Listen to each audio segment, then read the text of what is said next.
Well, our London reporter Alice Porter has been speaking to mourners after they paid their respects to the Queen and exited Westminster Hall.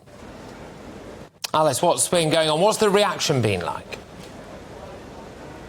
Hi there. Well, I have to say, it is an extraordinary mood here outside Parliament. We've just had someone playing the bagpipes just completely out of the blue, and everyone just was watching and listening, and then they just suddenly stopped. And I think there's just a sort of feeling, and there's an atmosphere of people who've all witnessed something extraordinary and are very much coming together to share their experiences. And I'm joined by one person, one mourner who came today, John Dodd. John, thank you so much for joining and speaking with me.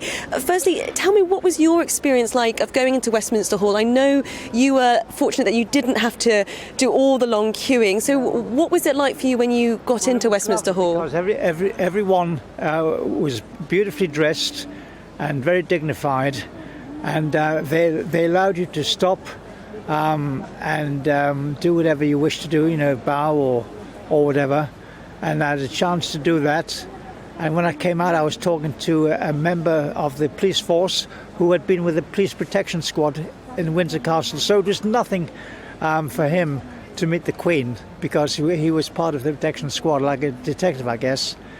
And as I say, this Queen is like no other. There will never, ever be anyone that can match her, because for 70 years, and there was nobody that can possess the same wonderful feeling that people have. There are people that I was talking to in the queue.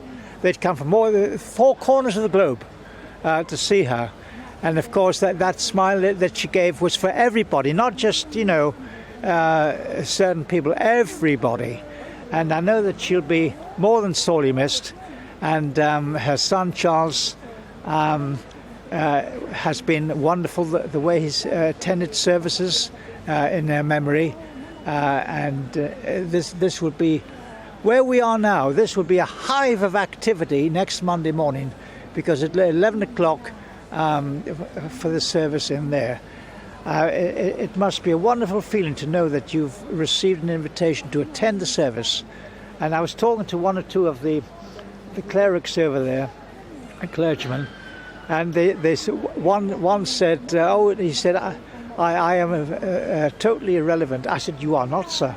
I said, it's just that if it had been an even bigger church, you know, it would be nice.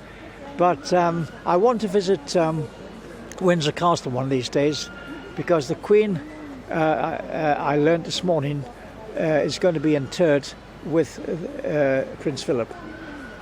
And that would be good. And can I just ask, I know when you were speaking to me earlier, the state funeral which we're going to be witnessing on Monday isn't the first state funeral that you've watched. You were here for Winston Churchill's funeral, and you were here for Diana's funeral. I mean, you've witnessed some quite historic moments. I have, yes, I have, yes. I mean, the Diana one, people were in tears. I mean, what I did was, I live 15 miles from here. So what I did was, I dressed in a suit and I walked the 15 miles to sort of, you know. But sadly, by the time I got here, about 8:30, there were 10 deep. So all I could just tell by people's reactions when the cortege, followed by Prince Harry and Prince William, were moving.